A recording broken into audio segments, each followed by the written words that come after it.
Bonsoir à tous, soyez les bienvenus dans Euronews Soir. Voici tout de suite les titres de ce lundi. L'hommage national à Jacques Chirac. L'ex-président a été inhumé dans l'intimité familiale. Un peu plus tôt, les hommages militaires lui ont été rendus par le président français Emmanuel Macron dans la cour des Invalides, avant une cérémonie en l'église Saint-Sulpice. Récit de cette journée de deuil national dès le début de ce journal. Outre les anciens présidents français, ce sont plus de 80 personnalités étrangères, dont des chefs d'État et de gouvernement actuels ou passés, qui ont fait le déplacement. Bill Clinton et Vladimir Poutine étaient présents, mais il y avait aussi des absents. Analyse à suivre.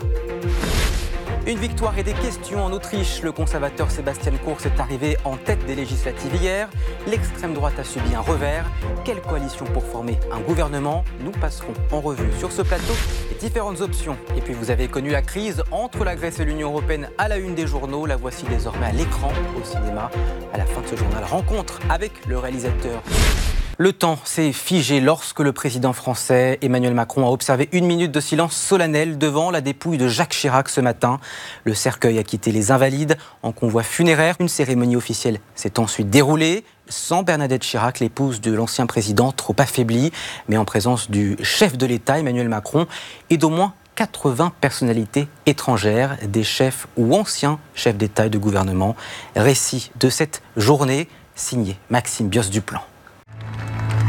C'était le dernier adieu public à Jacques Chirac. La messe de funérailles ce lundi à Saint-Sulpice à Paris a rassemblé plus de 2000 personnes et à l'invitation de l'Élysée de nombreux chefs d'État et de gouvernement. Après les honneurs militaires aux Invalides le matin, cette cérémonie a marqué le sommet des hommages à l'ancien président français, pour qui une journée de deuil national a aussi été décrétée, comme pour le général de Gaulle, Georges Pompidou et François Mitterrand. Adieu et merci, Monsieur Chirac. C'est par ces mots qu'a conclu son homélie Monseigneur Aupetit, archevêque de Paris, qui a souligné la fraternité, l'humanisme et la conscience écologique de l'ancien président.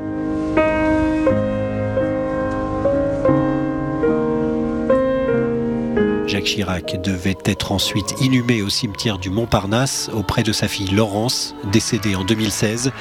Un enterrement dans une stricte intimité familiale, comme l'a souhaité Bernadette Chirac, la veuve de Jacques Chirac, et qui n'était pas présente à Saint-Sulpice, car trop affaiblie.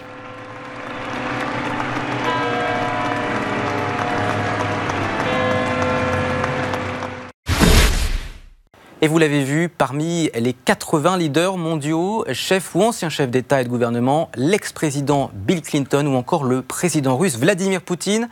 Pour en parler, Valérie Goria, grand reporter que l'on retrouve au cœur de la rédaction d'Euronews. Valérie, qu'est-ce que cela dit de la stature internationale de l'ex-président ? Alors c'est vrai que les personnalités étrangères présentes sont un peu les témoins d'une époque révolue, mais aussi des moments les plus marquants de la politique étrangère de Jacques Chirac. Côté européen, on a vu notamment l'ex-président de la Commission européenne, Jean-Claude Juncker, qui s'est dit dévasté par la mort de Jacques Chirac, souvent considéré comme un grand Européen, un fervent défenseur de l'unité européenne. Ça n'a pas toujours été le cas dans les années 70, c'était plutôt le contraire, 70 et 80. Puis Jacques Chirac s'est mué en champion de l'élargissement et de l'euro, même si ses détracteurs considèrent que ses choix ont été plus opportunistes que bénéfiques à l'Union européenne.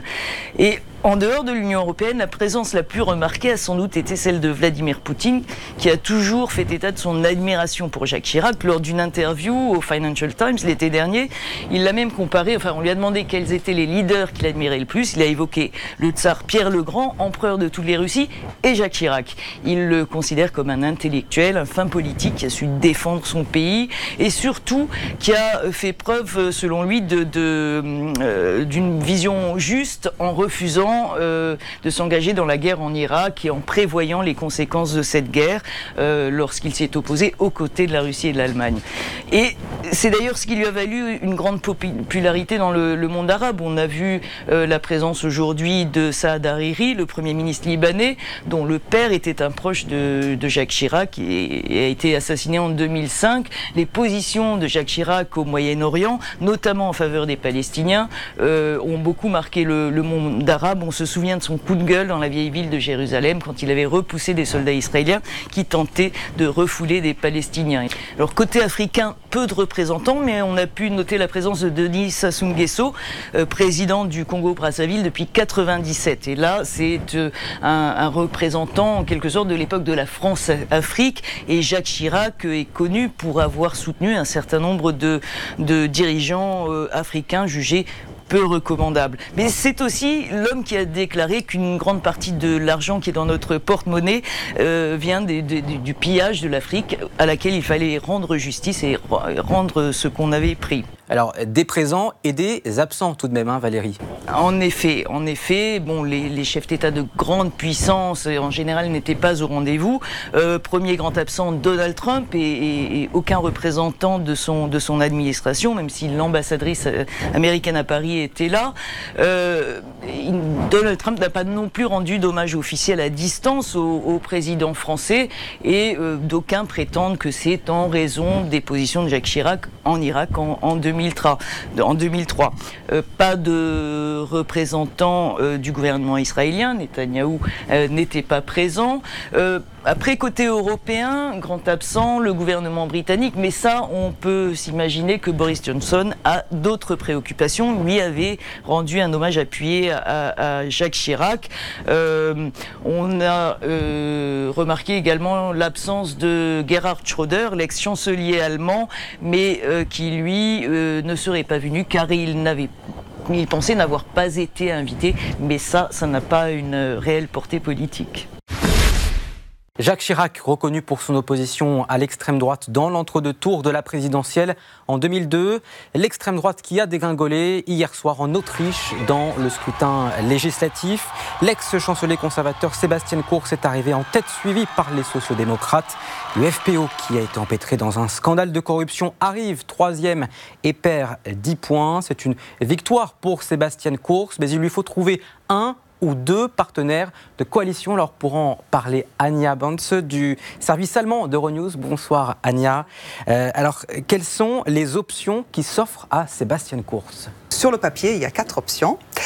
La première, c'est de renouer avec son ancien partenaire du FPE, qui lui donc a dégringolé lors de cette élection et qui se trouve affaibli par les affaires qui continuent de se dévoiler, donc qui doit faire un peu de ménage dans ses rangs. Donc il semble pour le moment plutôt improbable qu'il renoue avec cette relation de laquelle il s'est un peu distancié lui-même, et pour se refaire, on va dire, respectable. Et le deuxième choix, il semble très improbable aussi, c'est revenir avec les sociodémocrates, le SPE, qui eux ont eu un résultat historiquement bas, qui eux aussi doivent faire le ménage dans leur rang et qui sont peu enclins de refaire ce qu'on appelle une grande coalition, même si ça a déjà existé en Autriche, mais c'est un modèle, on va dire, qui a vécu. Troisième option, les Verts, donc, on arrive aux Verts, qui eux donc sont les autres grands vainqueurs de la soirée, qui ont surfé donc sur la vague Greta Thunberg, qui arrivent avec un nouvel élan, mais qui ont vraiment des problèmes de convergence avec le EVP de Sebastian Kurz. Il y a une troisième, une voie 3 bis, je dirais, la Dirndl-Koalition, c'est-à-dire une coalition qui se ferait avec les libéraux des Néos, mais ce sera un peu court au niveau voix, donc il faudrait un troisième partenaire, et c'est soit les Verts, soit personne. Une quatrième possibilité, c'est un gouvernement minoritaire, mais bon, ça c'est très difficile à négocier. Merci beaucoup Anya pour toutes ces précisions. 4 jours après l'incendie de l'usine Lubrizol à Rouen qui a provoqué de fortes retombées de suie, de la toux, des maux de tête et même des vomissements chez certains habitants, les autorités ont bien du mal à rassurer la population sur les risques de pollution. Samedi, le préfet de Normandie avait pourtant évoqué une situation normale de la qualité de l'air. Le gouvernement avait promis une totale transparence. Les autorités des Hauts-de-France ont pourtant interdit dimanche par précaution la récolte des cultures et des denrées alimentaires d'origine animale, ce qui suscite évidemment l'inquiétude des agriculteurs. Des prélèvements doivent être effectués à partir d'aujourd'hui dans l'Oise et ce soir, le ministre de l'Agriculture a promis une indemnisation totale aux agriculteurs impactés. Dans le reste de l'actualité européenne et internationale, nous vous proposons un tour d'horizon des choix de nos confrères des différents services linguistiques d'Euronews. Et ce lundi, nos collègues grecs se sont penchés sur cet incendie qui a coûté la vie à une femme et un enfant dans le camp de réfugiés de Moria sur l'île de Lesbos en Grèce. C'est le camp le plus important d'Europe. Le maire de Lesbos et le Haut Commissariat aux réfugiés des Nations Unies ont exhorté les autorités grecques à trouver une solution pour mieux gérer les flux. Ce soir, le gouvernement grec a annoncé vouloir renvoyer 10 000 migrants en Turquie d'ici la fin 2020.